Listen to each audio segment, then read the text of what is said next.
오늘 하나님께서 우리에게 주신 말씀은 마태복음 19장 23절에서 30절입니다.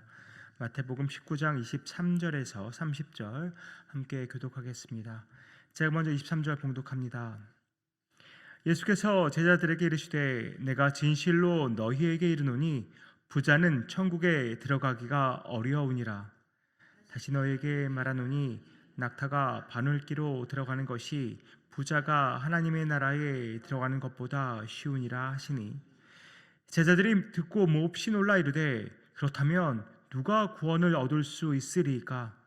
예수께서 그들을 보시며 이르시되 사람으로는 할 수 없으나 하나님으로서는 다 하실 수 있느니라. 이에 베드로가 대답하여 이르되 보소서, 우리가 모든 것을 버리고 주를 따라 싸운데 그런즉 우리가 무엇을 얻으리이까?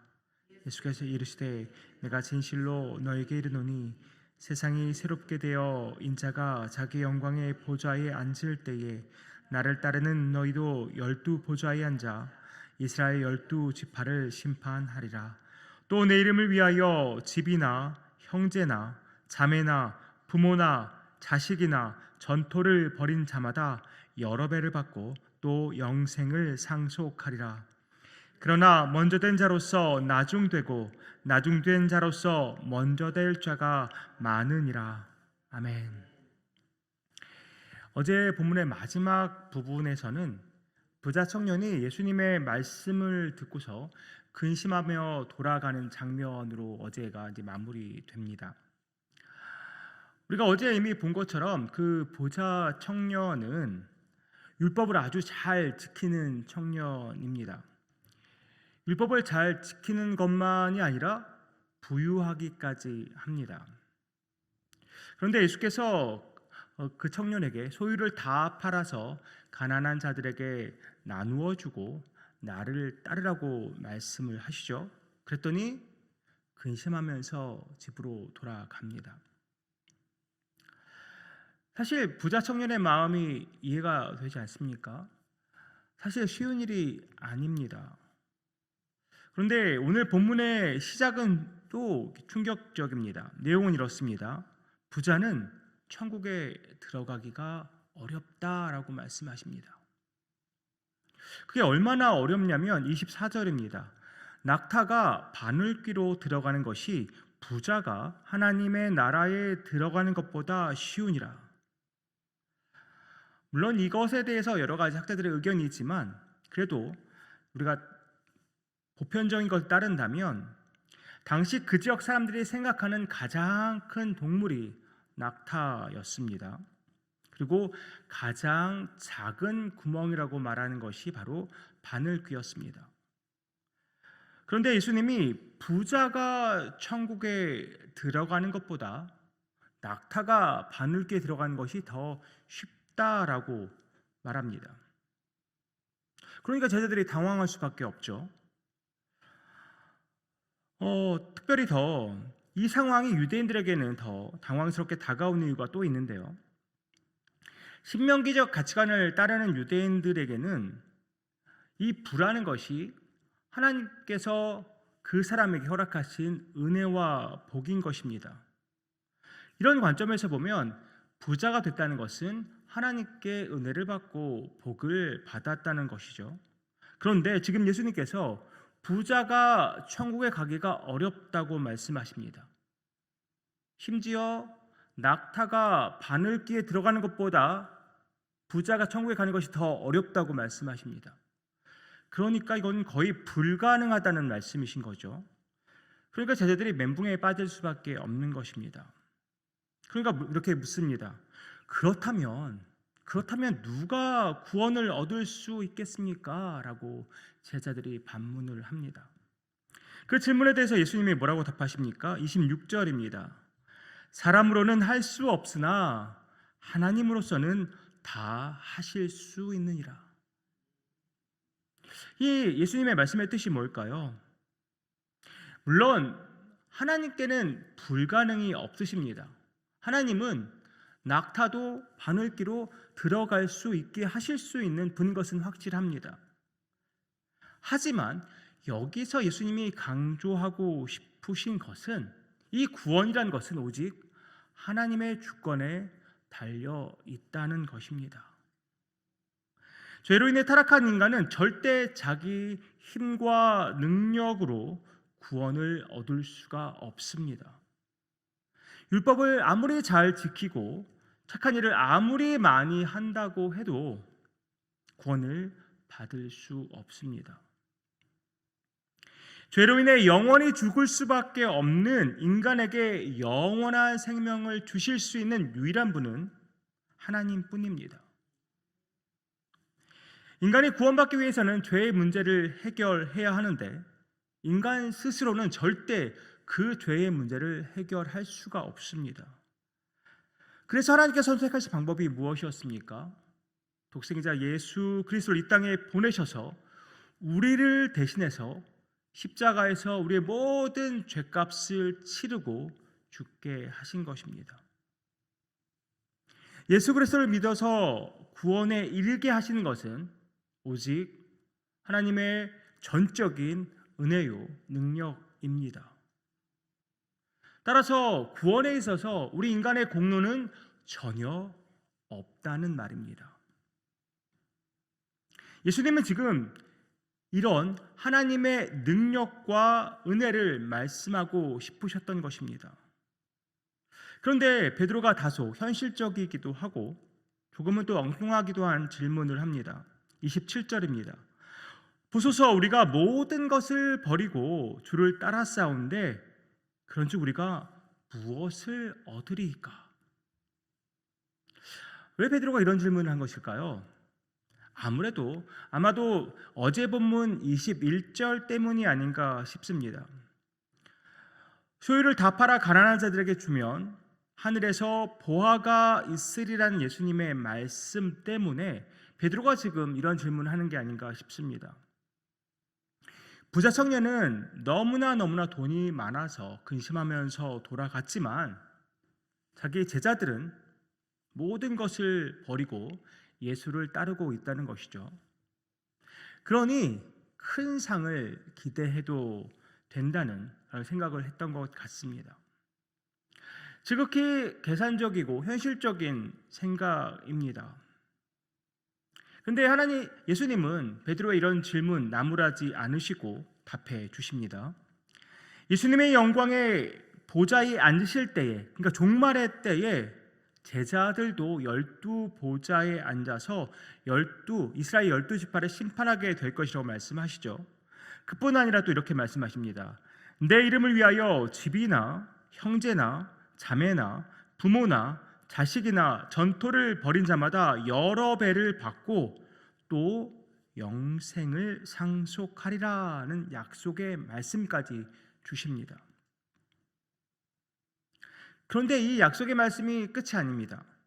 30절에 또 이런 말씀을 하십니다. 그러나 먼저 된 자로서 나중되고 나중된 자로서 먼저 될 자가 많으니라. 율법을 철저하게 지킨 부자 청년도 또 모든 것을 버리고 예수님을 따르고 있는 제자들도 모두가 자기의 공로로 구원을 받는 것이 아님을 깨달을 필요가 있습니다. 자기들이 남들보다 앞섰다는 영적 교만이나 또는 공로 의식은 어느새 먼저 된 자를 나중된 자로 전락시킬 수 있기 때문입니다. 저와 여러분은 예수의 제자로 살아가는 사람들입니다. 그럼 오늘 말씀을 우리 삶에 어떻게 적용할 수 있을까요? 성도님들이 생각하는 예수의 제자의 삶은 어떤 것입니까? 제자의 삶을 우리가 다양한 측면에서 생각해 볼 수 있을 텐데 특별히 오늘 본문이 말하는 제자의 삶은 버리는 삶, 버리는 것이라고 생각합니다. 부자 청년은 무엇을 버려야 했습니까? 무엇을 포기해야 했습니까? 그가 가지고 있는 부를 포기해야 했습니다. 왜 그 부를 버려야 했을까요? 부가 나쁜 것입니까? 부자는 다 나쁜 사람들입니까? 그런 것이 아니죠. 부 자체는 절대 나쁜 것이 아닙니다. 하지만 그 부에 매달리게 되고 또 그 부에 집착하게 되면 그때부터는 문제가 되는 것입니다. 부자 청년이 너의 부를 포기하라는 예수님의 말씀에 고민하는 것은 우리가 그것을 보면 아직은 그 부자 청년에게 그 부가 자신이 쥐고 있는 그 부가 예수님보다 더 귀하기 때문입니다. 너무 소중하기 때문이죠. 그러면 저와 여러분은 어떻습니까? 우리가 가장 소중하게 여기고 있는 것은 무엇입니까? 늘 우리 머릿속을 채우고 있는 것은 어떠한 것들인가요? 가장 많이 생각하고 또 가장 많이 신경 쓰고 있는 그것은 무엇입니까? 정말 솔직하게 저와 여러분이 집착하고 있는 것은 무엇입니까?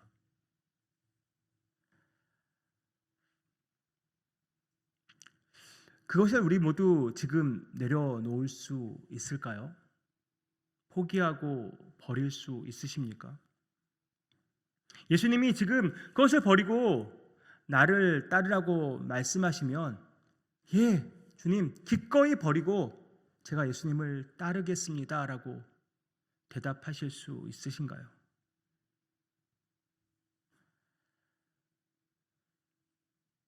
내가 쥐고 있는 것, 내가 집착하고 있는 것, 그것을 내려놓고 포기하고 버린다는 것 결코 쉬운 일이 아닙니다.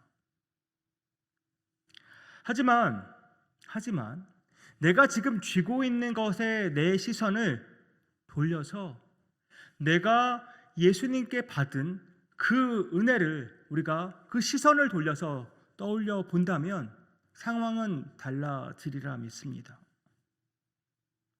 주님께서 지금까지 나의 삶을 어떻게 인도해 오셨는지 우리가 묵상해 본다면 예수님께서 우리 삶에 굽이굽이 매 순간순간 어떠한 은혜를 베풀어 주셨는지를 우리가 계속해서 생각해보고 묵상해 본다면 우리는 그것을 기꺼이 버리고 예수님을 따를 수 있다고 믿습니다.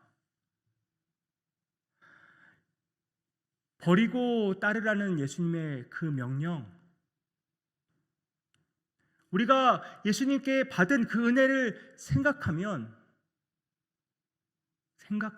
우리가 할 수 있는 일입니다. 하지만 내가 가지고 있는 그것에만 집중하면 못하죠. 하지만 내가 예수님께 어떠한 은혜를 받았는지를 생각하면 기꺼이 버리고 따를 수 있게 되는 것입니다. 우리는 예수 안에서 이미 죽은 자들이고 또 예수 안에서 새롭게 태어난 자들입니다. 우리에게 예수님보다 더 귀한 것이 있을 수 있을까요? 우리가 지금 집착하고 있는 이것만 버리면 되는 걸까요?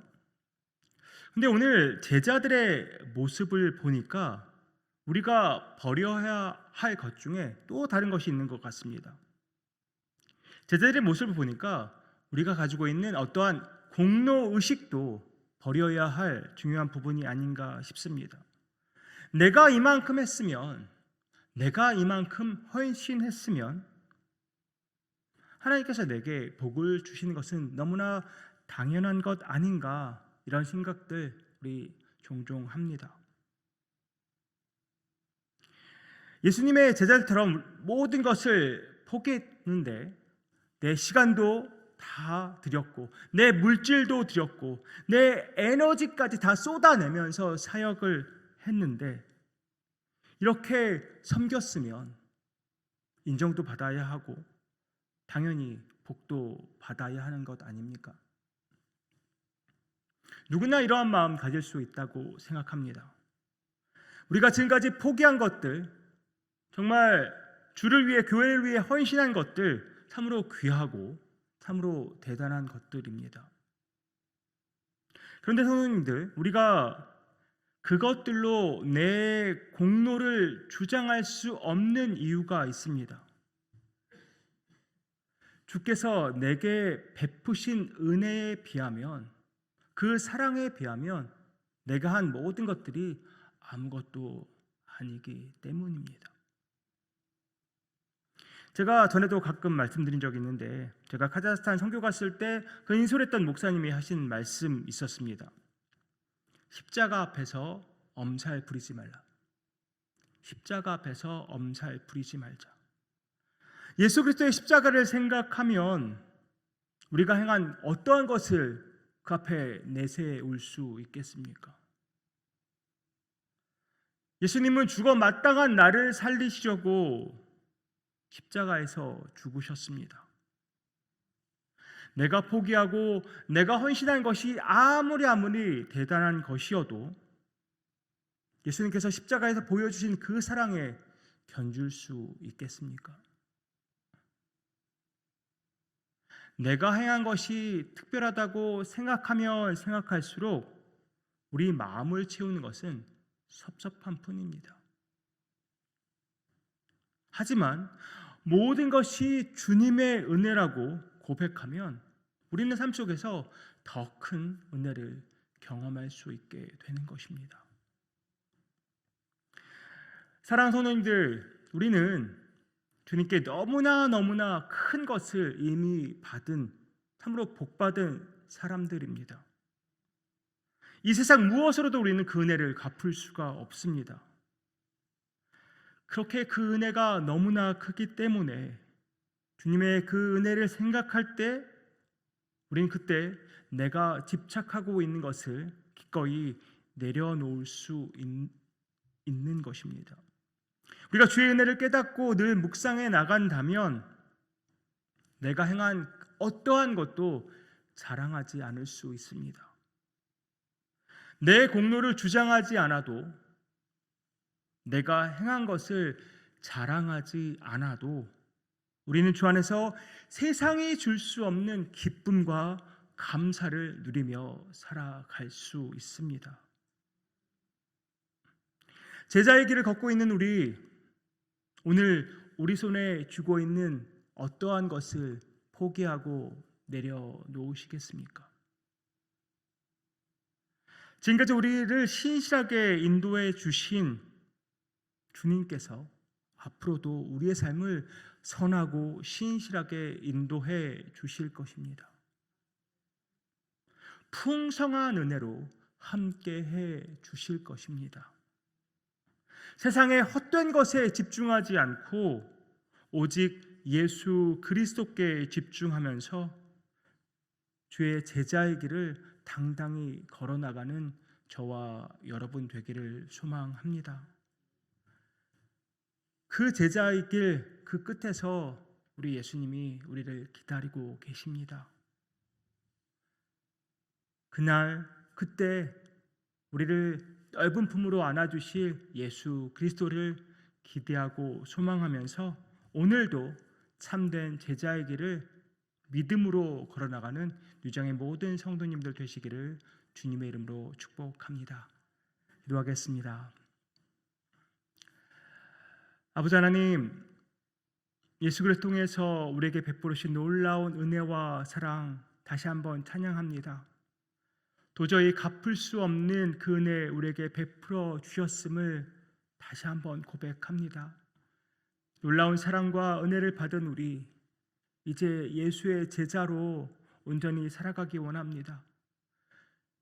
주께서 버리라고 하시면 기꺼이 버릴 수 있는 우리 되기 원합니다. 주님께서 따르라고 하시면 기꺼이 주님을 따를 수 있는 믿음의 사람들 되기 원합니다. 내가 무엇을 했든지 어떠한 공로를 세웠든지 그것을 다 뒤로 하고 오직 주님만 바라보며 나아가는 제자들 되게 하여 주시옵소서. 지금까지 신실하게 인도해 주신 주님께서 앞으로의 우리 삶도 신실하고 선하게 인도해 주실 줄 믿습니다. 주와 함께 동행하며 참으로 기쁨과 감사와 은혜를 날마다 경험하는 우리 모두 되기 원합니다. 주님 함께하여 주시옵소서. 이 모든 말씀 예수 그리스도의 이름으로 기도합니다. 아멘.